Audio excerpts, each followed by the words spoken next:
Hello, my friends. Sonia here with Fresh Approach Fitness, a wellness company.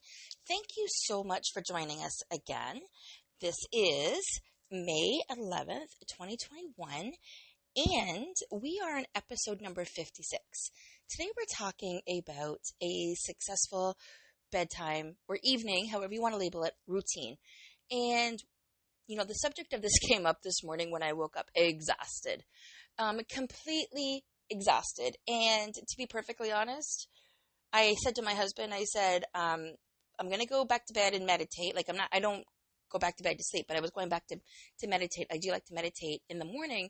And I said, I'm going to go back to meditate, but just in case I fall asleep, please check in with me because I have a 6:30 Fusion 15 class, which for those that are new or haven't heard of this before, I rolled out some 15-minute workouts 5 days a week to help get your body moving.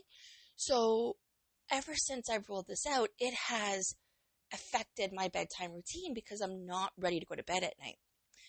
So then I'm not ready to go to bed at night, and then it impacts my sleep in the morning. Excuse me, I had something in my throat for a second there. It impacts my sleep in the morning, and when I wake up, I am completely not ready for my day. And I like to start my day giving 100%. I like to give 100% with everything I do. Yeah, that's me. So we're sitting here 8:30 in the morning. We're going to make this a short and sweet, hopefully, podcast about a successful evening routine and how it makes for a successful morning routine. I am not, based on timing, I am not going to head into the morning routine today, but I'm definitely going to lean in and talk about the effects of not having a good night's sleep. I was groggy. I was exhausted. I was tired. And that's because I wasn't able to go to sleep. I wasn't tired last night, so I was tired this morning. But I had to wake up and do 2 workouts because last night's didn't record. So I wanted to make sure it got up there on the recording. So let's lean in and get started today and talk about having a successful evening and bedtime routine. Creating a bedtime routine for adults is one of the smartest things that you can do for yourself. After running around in mental overdrive all day long, you can slow down and focus on what matters most. Why this is important is so you are getting that restful sleep, so you are able to fall asleep a little bit easier. The majority of people are not getting enough sleep, period. Somewhere between 7 and 9 hours is what you should be getting. I know we don't quite fall into that regularly. Sometimes we do, but not often because, and I say we, referring to our households, especially Tony and I, because we're both budding entrepreneurs and we both work full time. So the only time we can really work on our business is before and after our work schedule, for the most part, right? And that means having strict bookends to our day. 9:30 at night, we are on the couch, so we have some time together. Typically, it is one show, about maybe a 40-minute show, which is like our longer show, or if we don't have time, we'll watch like a 20-minute show. We typically watch like Netflix or Android or something like that. So it's not really a TV, but if you look at it as like a 1 hour long series or a comedy, that's pretty much what we do. And then we try to be in bed by 10:30. What happened last night is we didn't settle on the couch until 10 o'clock at night. Well, after one 20-minute show, I wasn't ready for bed. So I said, let's watch one more. Well, the comedies that we're watching, our funnies are normally our shorter ones, and I wasn't ready. So I watched 2 shows, and then I read for like 5 minutes, wasn't long. I fell right to sleep. But you know what? It affected me this morning. So it's really important that we have a structured bedtime routine. The major benefit of having a bedtime routine is one that is catered to you. Everybody is different. Insomnia is one of the most common sleep disorders, and it affects us more as we age, and especially when you add menopause, perimenopause into that mix, it can be nasty, and if you're adding night sweats and things like that. So insomnia is one of the side effects. Stress from a busy workday, an active personal life can cause sleep anxiety. So creating a bedtime routine puts your body in a relaxed state. And that's the intention, is to slowly unwind as you're working on those bookends for your day. So I want to be clear what I mean by bookends. Having an official start time to your day and an official end time to your day. Any of my coaching clients know, and you probably have heard me say this before, I will cut off a call unless it is an emergency. I will cut off a call normally by 9:15 because I have to go. I really like our date nights at 9:30. It's the one time we come together, and of course there are exceptions, of course, but 99% of the time, this is when we aim to come together as a unit, Tony and I. And this is what works for us. So just because I'm sharing what works for us doesn't mean it's going to work for you and your family dynamics, or if you're by yourself, what it looks like. But I'm sure there are different pieces of today talking about an evening routine that you're going to be able to take away from that's going to make some nice differences to your day-to-day. So creating a bedtime routine puts your body in a relaxed state. By the time you're finished, your body should feel relaxed and ready for lights out. And that is the key. That's going to help you fall asleep faster. No two bedtimes are going to be the exact same. You know, I've collected a bunch of different bedtime routines that I'm going to share with you today. And I want you to feel inspired and definitely share with me what works for you. Do you have any kind of alarm or signal to help prepare you for bed? Like I said, my 9:30 is my cutoff. I don't book appointments. Electronics are put away. And actually, well, except for the phone that we use to Chromecast to the TV so we can watch Netflix. That's it. I don't respond to any messages. Even if my children need me, they have to reach him. I do not like electronics at that point at night. It actually goes in my bedroom, the one that people can message me. So, but maybe you can try setting an alarm. Because your bedtime routine should feel easy, and it should be about taking care of yourself. It may take a few nights to settle in, and if you start doing, for instance, a workout program at night that you're not used to if it's later at night, you might need a couple days to adapt, but it won't take that long to fall into the rhythm. Be patient with yourself as you're going through this process. Weekends can be tricky with maybe social events, lack of routine, evening activities, but if you keep it simple, your nightly ritual can really play off in small dividends throughout your day, and you'll notice it most throughout your sleep patterns, okay? So set something up in terms of a bookend for your day, a start time and an end time. That would be my number one recommendation. Start your bedtime routine at a consistent time each night. So, you know how I just mentioned, 9:30 we're on the couch. That means 9:15 I get myself ready to be on the couch. Brush my teeth. Well, it depends if we're having a treat.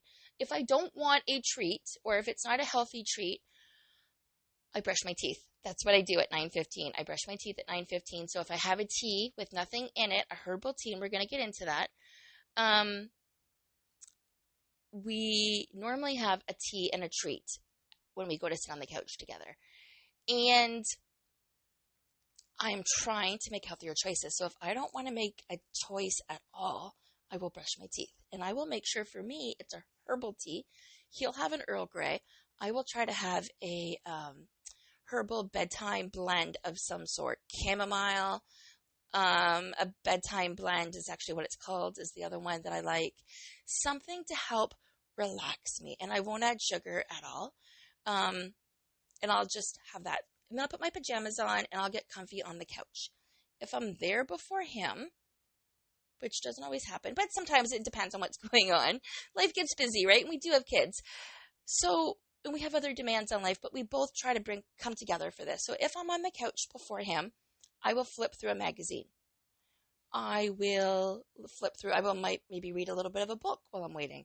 I will color. I have a little pencil, crayon, coloring craft station right by where I sit on the couch. And I love that because I can just have a few minutes to do me for a few minutes as I'm settling in and getting comfortable. Sometimes I will just pet the dogs. That's it. But if you don't know where to start with the bookends. When do you need to start your day? When do you need to end your day? And then ending your day starts by knowing when you need to start your day and everything that you need to accomplish throughout the day. For me, I am a morning person, so it's easier for me to get up earlier and get more of my things done that I need to get done before my time is divided for other people. So in that case, I want to be up early. So I want my bedtime to be a little bit around 10:30. I like going to bed around 10:30, and I know that's early for some people, but we're up around 5:45. He's up a little bit earlier, so we're up around 5:45, 10 to 6, right around there. He's up, like I said, maybe 5:40 is when his alarm goes off, I think, maybe 5:35, and I'm a little bit 10 minutes later most days. Not all days, most days, because I like to be productive in the morning. It's my time to shine. But you need to have that start time in order to work backwards to know how much sleep that you need and what works for you. And what kind of work you do all day. If you're doing a physical job, if you're on your feet, if you're groggy, so think of these feelings, the way you respond to life, the way you respond to negativity or to heaviness or to the demands. You might need more sleep so you respond better. Okay, second point. You can use your phone time. Actually, this is back to the first point. I don't want to jump ahead. You can set a timer to remind you as you're beginning this practice of setting up a successful bedtime routine. And so you're starting this constant practice. You can set an alarm to help you. Okay, this is your bedtime routine. Now you need to start to get ready and start to go through the motions. So set an alarm on your phone. Okay? Try that. It'll help be a signal that it's time for you to unplug and start with the next step of your life. You know, our life every day is a series of events. It's not just show up and do. It is really a series of events. And we can make the most out of every single moment once we learn how to optimize our energy and our time. And this is why we're here, right? So thank you for showing up. Okay. Eat light and healthy before bed. So last night I did do my Fusion 15 workout, and last night, so Mondays and Wednesdays, this is a full body 15-minute workout. That's why it's called Fusion 15. I was hungry. You know, we had a nice dinner, but I was hungry afterwards. So I ate a bowl of cashew cereal. You know, there's plenty of choices out there, but I chose this one because the one I chose was the one with fruit in it, and it has high fiber content, high protein content. I'm not impressed with, the sugar's not bad. I mean, I don't want to refuel my body with a lot of calories and sugar before bed after a workout, but I needed the protein and the fiber to fill me up. That was more what I was looking for last night because I was hungry and I knew I would be getting up in the morning and working out before eating. So eat something light and healthy before bed. Eating late meals and drinking alcohol before bed can create unhealthy sleep patterns. And they can encourage weight gain, which is something that we're trying not to do. You know, even if you're working on maintaining, nobody really, unless you are physically trying to gain weight, nobody really wants to gain weight. Try limiting your eating window to 10 hours per day to improve your metabolism and sleep quantity. In case you do get the late night munchies, try healthier food options like oatmeal, yogurt, nuts. You want to boost your melatonin levels before bed. Melatonin is a hormone that's going to help you sleep a little bit easier, okay? Naturally. Having an evening nightcap or a treat could be working against you. Alcohol is depressant, which can make you feel sleepy while drinking. However, the effects wear off quickly. Lowering melatonin levels and disrupting your natural sleep rhythm can delay your REM sleep, which is your deep sleep that you want to be into, and that causes insomnia. If used as part of a nightly routine, the tolerance increases with alcohol, so you're going to want more and more and more of it, requiring more in order for you to reach that state of drowsiness. So you definitely don't want alcohol if you can avoid it right before bed. You don't. Try to keep that out of the agenda. And I've made that shift recently as well. I've noticed it's been a difference since I've intentionally cut drinking in the evenings at that time. You know, sometimes I'll have a glass of wine at dinner and it would last throughout the evening, but it might be a matter of if I'm going to have a glass of wine, having a little bit earlier so that effects wear off.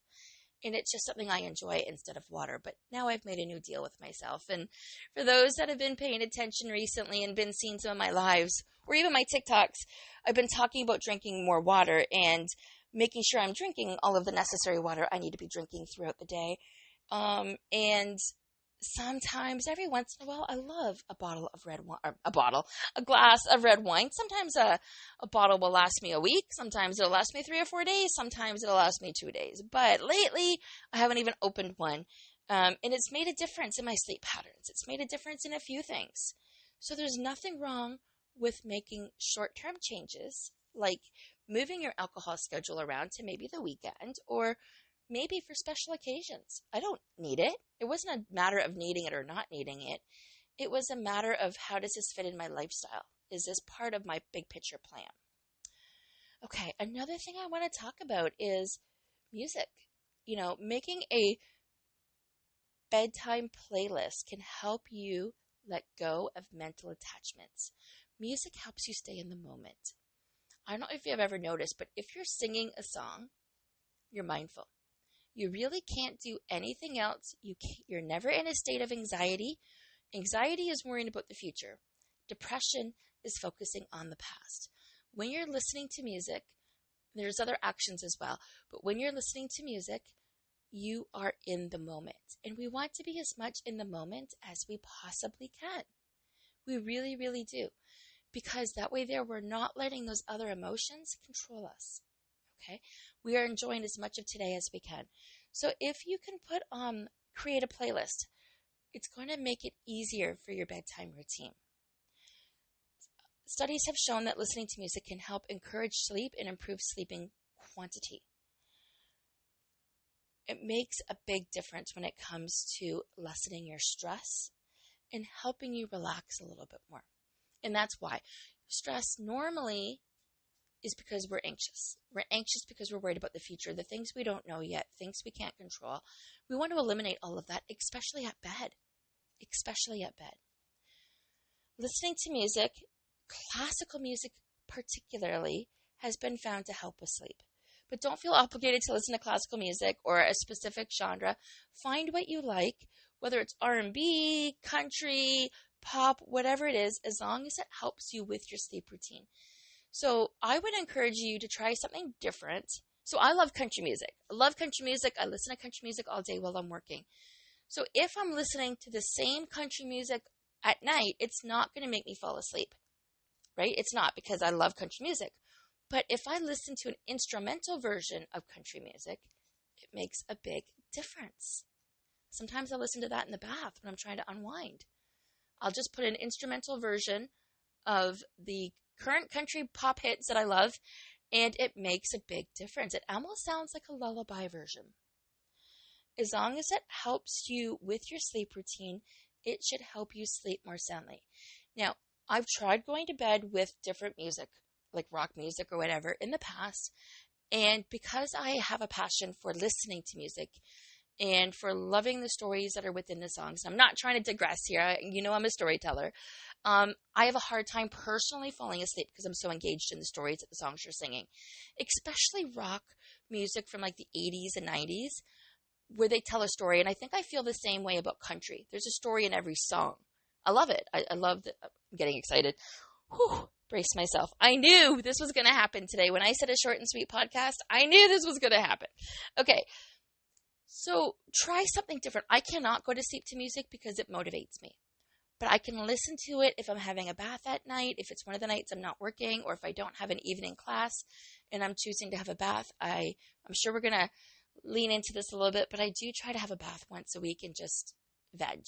And that's where I will listen to that music. There are new trends in audio sleep. There are different apps called Calm as well. And if you want a copy of Calm, let me know. I can offer you 30 days for free. I can send you my link. It is amazing. It does help. There's also white noise machines, color noises, which is different sound waves that emit frequencies that interact with the brain. White noise kind of resembles like the snow that you would see on the TV. Remember, like when the TV stations, when you'd fall asleep with the TV on, it would be all snowy when you woke up. Or a pink noise is softer, like rainfall or the first snow. Brown noise is deep and soothing, like the ocean. Now, this is something I do love. I do love falling asleep to the sounds of nature. I don't do that because we're together and we go to sleep together. But in the past, I have gone to bed listening to nature sounds. It has helped me for sure with a bedtime routine. The different color frequencies help slow down your thoughts, which is what we want to be doing at night. It relaxes your muscles and it dissolves anxiety. Download a color noise app or explore different color noises channels on YouTube, and then from there put on your headphones and slide right into bed. Now, in some cases, I like to do the meditation at night, my Calm app. But I'm trying not to digress because I typically fall asleep when I do my meditation at night. So for me, that doesn't work. It might work for you. Okay, lower the lights in the thermostat so you can hibernate. You want a cooler room. Block out as much lights as you can in your environment. You want to keep your room in your house around 65 degrees Fahrenheit. So to do the math backwards, what's that?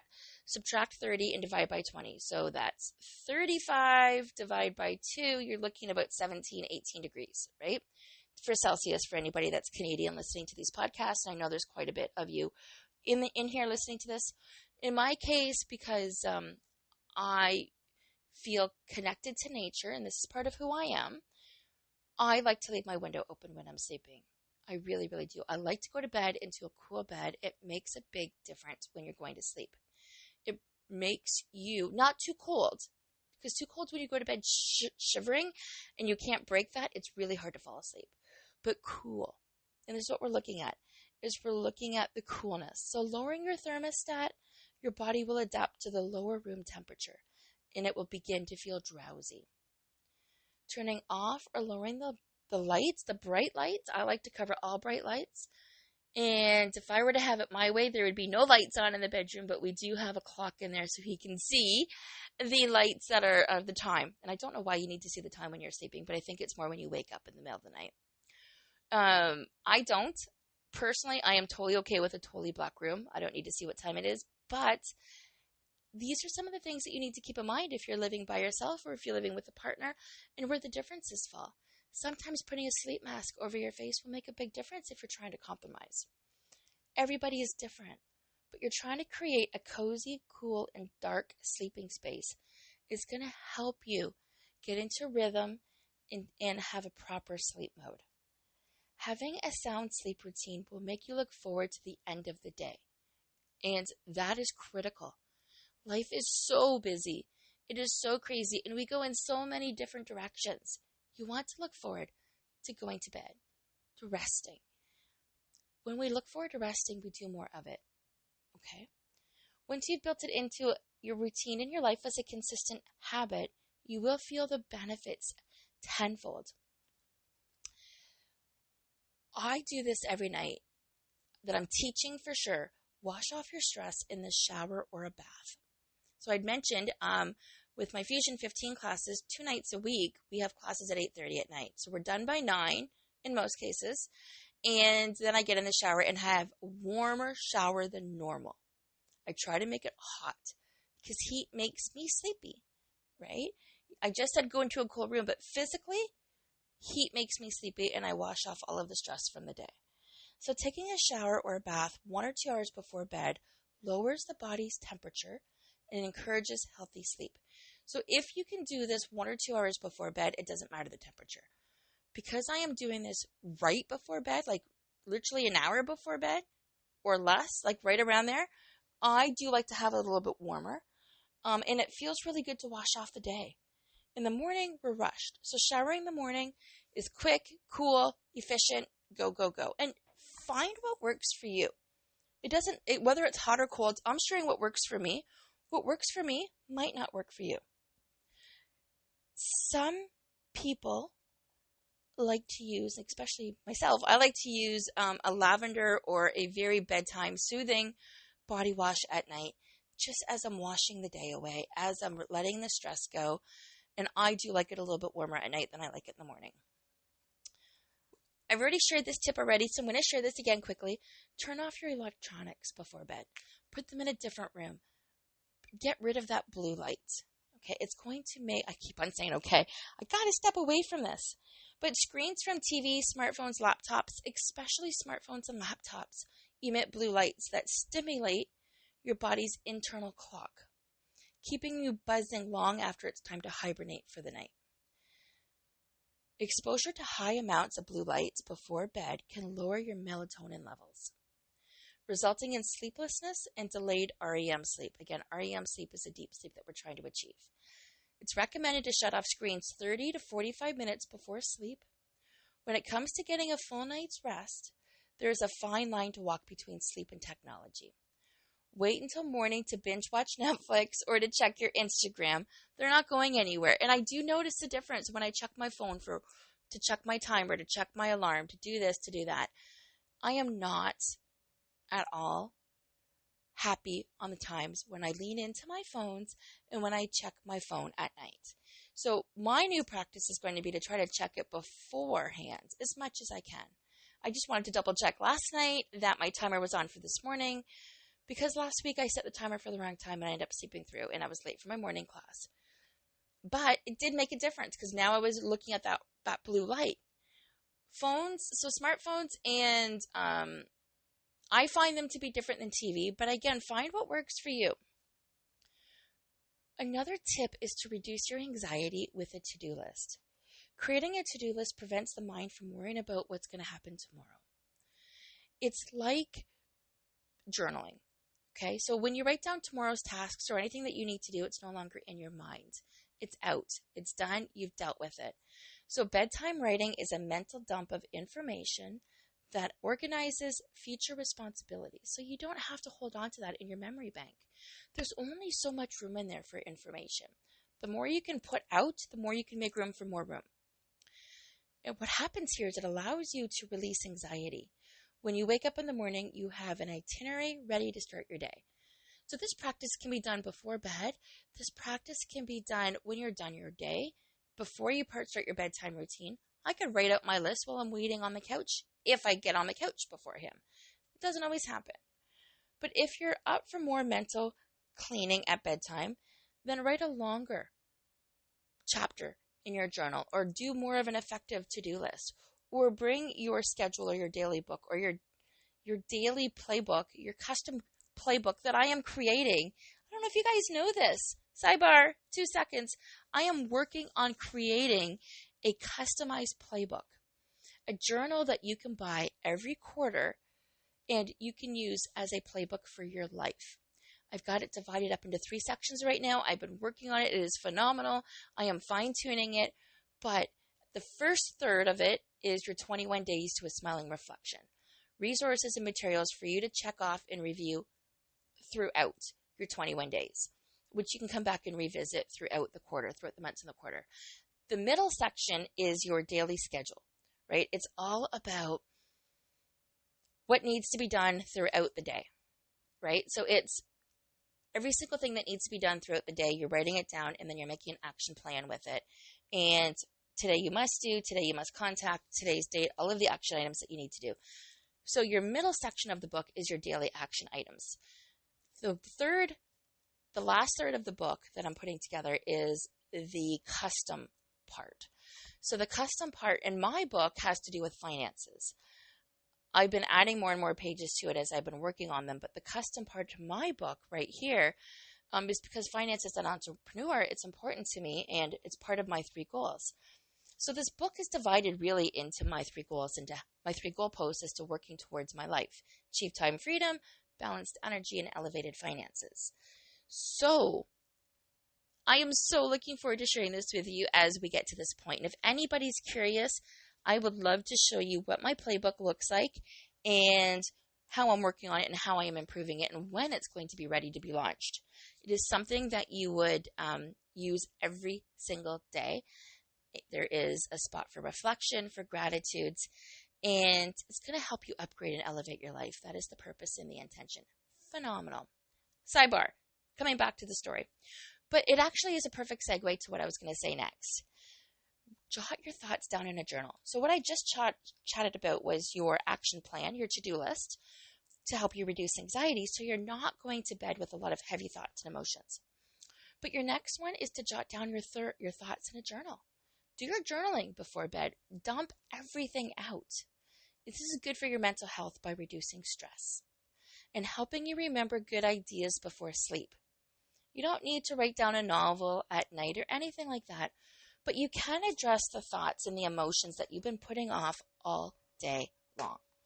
And for some people, journaling at night is a perfect time to journal because maybe their day escapes them. You can address your thoughts and emotions that you've been putting off all day long, as I just said. Put some chamomile tea in your favorite mug, put your pen to paper, and let it flow. It doesn't have to make sense. If you don't know where to start, I can definitely help you with that.